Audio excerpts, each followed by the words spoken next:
Match. अब हमने बात की थी कि इस टेबल में अगर मेरे पास नाम है और या मेरे पास रोल नंबर है और मैं उस रोल नंबर से नाम लाना चाहूँ, मेरे पास रोल नंबर फॉर एग्जांपल लिखा हुआ है 1 और मैं उससे नाम लाना चाहूँ तो वो तो मसला ही कोई नहीं है, मैंने सीधा सीधा वी लुकअप लगा देना है और लुकअप वैल्यू मेरी ये है और डाटा मेरा यहाँ पर है। दूसरे कॉलम में मेरे पास नाम पड़े हैं जो मुझे चाहिए और रेंज लुकअप मैंने फॉल्स कर दिया।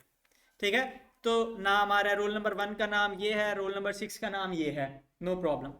लेकिन अगर मैं ये लगाना चाहूँ कि नाम दिया हुआ है और उससे रोल नंबर चाहिए मुझे, ठीक है, और नाम है फॉर एग्जांपल उस्मान, और अब मैं इसको वी लुकअप करता हूँ और लुकअप वैल्यू है मेरी ये, और जनाब अब मुझे इस टेबल में से कॉलम 1 की वैल्यू चाहिए, तो वो फेल हो जाएगा। वो पहले एक राइट साइड वाले कॉलम से लेफ्ट वाला कॉलम निकाल के नहीं ला सकता। ये वी लुकअप का अपनी एक कह लें कि उसकी लिमिटेशन है। ठीक है, अब इस लिमिटेशन को कई दफा आपको जरूरत ये पड़ेगी कि आपको लेफ्ट साइड वाली वैल्यू चाहिए होगी। ठीक है, मिसाल के तौर पर मेरे पास यहाँ पे डाटा आ रहा है कि हाईएस्ट मार्क्स आए हैं अंग्रेजी में 73। अब मैं ये देखना चाहता हूँ कि बजाय इसके कि मैं पूरे डाटा में से सर्च करता रहूँ कि किसके 73 हैं, मेरे पास यहाँ पे नाम लिखा हुआ है कि इस बंदे के 73 मार्क्स हैं या इस बंदे के हाईएस्ट मार्क्स हैं, तो इस नंबर से ये वाली वैल्यू मुझे चाहिए। ठीक है, एक जेन्युइन एप्लीकेशन उसकी जरूरत बनती है इस चीज की। तो उसके लिए अब मुझे क्या करना होगा, तो उसके लिए हमारे पास एक फार्मूला है, इसको हम कहते हैं मैच। और मैच नाम से जाहिर है कि लिस्ट ऑफ वैल्यूज में से एक वैल्यू को मैच करके आपको देता है कि वो कहां पे है। ठीक है, तो पहली चीज है लुकअप वैल्यू। लुकअप वैल्यू वही वाली जो लिस्ट में से ढूंढनी है, वो वैल्यू आपके पास बाहर पड़ी हुई है, तो वो वैल्यू मेरे पास इस वक्त है 73। ठीक है, और फिर लुकअप अरे, वो डाटा, वो लिस्ट जहां से मुझे ये वैल्यू ढूंढनी है, तो वो मेरे पास है ये वाली। ठीक है, और मैच टाइप में फिर वो एग्जैक्ट मैच चाहिए या कुछ और चाहिए। अच्छा, फिर यहां पर आप देखें तो लुकअप वैल्यू और लुकअप अरे जो है वो नॉर्मली लिखे हुए हैं, और मैच टाइप जो लिखी हुई है वो लिखी हुई है ब्रैकेट्स के अंदर। इसका क्या मतलब है, इसका मतलब है कि ये ऑप्शनल आर्ग्यूमेंट है। ऑप्शनल आर्ग्यूमेंट का मतलब है कि आप नहीं भी स्पेसिफाई करें तो वो ऑटोमेटिकली बाय डिफॉल्ट इसकी कोई वैल्यू सेट होगी, यानी कि ये वैल्यू इनपुट करना लाजमी नहीं है आपके लिए। ठीक है, गरचे आपको एडवांस फंक्शनैलिटी चाहिए तो फिर आप इसको स्पेसिफाई करेंगे। ठीक है, तो अब मैं मैच का फार्मूला लगाया है, लुकअप वैल्यू मैंने स्पेसिफाई किया है और जिस डाटे में से मुझे चाहिए वो भी मैंने स्पेसिफाई कर दिया। अब मैं इसको एंटर कर देता हूं, तो अब ये मुझे रिटर्न कर रहा है 5। इस 5 का मतलब क्या है, इस 5 का मतलब ये है कि जो लिस्ट मैंने स्पेसिफाई की थी उसमें 5वें नंबर पे वैल्यू है। ठीक है, जो लिस्ट मैंने उसको दी है उसमें से 5वें नंबर पे वैल्यू मौजूद है। अब इसका मुझे क्या फायदा हुआ कि 5 में मुझे तो चाहिए नाम। ठीक है, तो मुझे तो इसका कोई फायदा नहीं हो रहा, मुझे तो 5वां नंबर मिल रहा है। उसके लिए फिर मेरे पास एक और फार्मूला है, इस फार्मूले को हम कहते हैं इंडेक्स। ठीक है, इंडेक्स क्या करता है, इंडेक्स को आप एक लिस्ट देते हैं और उसको बताते हैं कि इस लिस्ट में से 5वें नंबर की वैल्यू मुझे दे दो।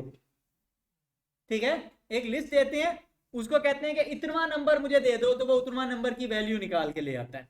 ठीक है, तो अब इन दोनों को फिर आप कॉम्बिनेशन में इस्तेमाल कर सकते हैं। तो मैं इंडेक्स का फॉर्मूला लगाता हूं, वो कहता है कि पहले नंबर पे मुझे एक एरे चाहिए, तो एरे कौन सी होगी, अब एरे वो है जो नाम मुझे वापस चाहिए, तो नामों की लिस्ट है, तो ये नामों की लिस्ट है। फिर वो कहता है कि रो नंबर स्पेसिफाई करें। रो नंबर कौन सा है, रो नंबर यहां पे मैं पहले निकाल के लाया हूं। ठीक है, और बस ये दो वैल्यूज मुझे देने की जरूरत है और इसको मैंने क्लोज कर दिया। तो अब मुझे पता लग रहा है कि इंग्लिश में हाईएस्ट मार्क्स इरशाद के हैं।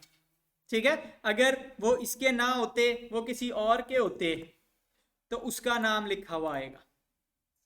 ठीक हो गया। अच्छा, अब मसला ये है कि यहां पर अब आप देखें तो ये जो जनाब नंबर लिखा हुआ आ रहा है, अब हर बंदा मुझे पूछेगा कि ये 8 क्यों लिखा हुआ है, ये 8 क्यों लिखा हुआ है, ठीक है, तो वो कंफ्यूजन होगी।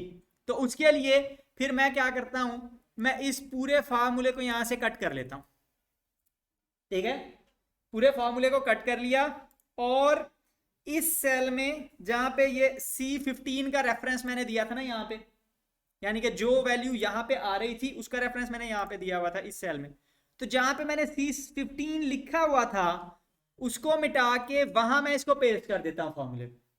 तो एक फार्मूले के अंदर दूसरे फार्मूले को डाल दिया मैंने, ठीक है, और अब मैं एंटर करता हूं, तो अब वो वाला मसला मेरा सॉल्व हो गया, ठीक है, कि वो एक्स्ट्रा वो अलग से जो हेल्पर कॉलम था वो भी वहां पे लगाने की मुझे जरूरत नहीं है। एक तो मैं ये भी कर सकता था कि मैं इस कॉलम को यहां से हाइड कर देता, लेकिन मैंने वो ज्यादा जगहों पे फैलाने के बजाय, 2 3 4 सेल्स में फैलाने के बजाय, मैंने एक ही सेल में मल्टीपल फार्मूले लगा के फार्मूला कंबाइन करके इस्तेमाल कर लिया। तो ये इंडेक्स मैच का कॉम्बिनेशन बहुत ज़्यादा इस्तेमाल होता है, और ये जनाब उसी तरह, क्योंकि थोड़ा सा टेक्निकल है, बिल्कुल थोड़ा सा हालांकि टेक्निकल है, बहुत ज़्यादा नहीं है, तो इस वजह से लोग इससे जान छुड़ाते हैं। और इसको भी आप वो मतलब कई ऑर्डर्स में जहाँ पे डाटा को अरेंज वगैरह करने का मसला हो, तो वो आप इसकी मदद से सॉल्व कर सकते हैं। ठीक हो गया जी। तो अच्छा, अब यहाँ पे एक चीज़ और देखें, क्या है कि जिस वक्त ये फॉर्मूला इवेल्युएट होगा, ठीक है, यानी कि जब इस फॉर्मूले को प्रोसेस करना है कंप्यूटर ने, तो वो क्या करता है, वो पहले जो अंदर ब्रैकेट है उसको सॉल्व करेगा, जिस तरह मैथ में आपका रूल होता है कि सबसे अंदर वाली ब्रैकेट, फिर उससे बाहर वाली, फिर उससे बाहर वाली ब्रैकेट सॉल्व होती है, तो वही काम यहाँ पे भी हो रहा होता है, ठीक है। तो जो सबसे अंदर फार्मूला लगा हुआ है पहले वो सॉल्व होगा, फिर उसके बाद उससे बाहर वाला, फिर उसके बाद उससे बाहर वाला, ठीक है। तो मल्टीपल फार्मूलाज आप कंबाइन कर सकते हैं, लेकिन वो इस तरतीब में चलेंगे, ठीक है। तो आप ब्रैकेट्स वगैरह लगाकर, फॉर एग्जांपल आपने मैथमेटिकल ऑपरेशंस भी करने हैं, तो आप ब्रैकेट्स लगाकर फार्मूलों को कैलकुलेट करने के लिए तरतीब स्पेसिफाई कर सकते हैं।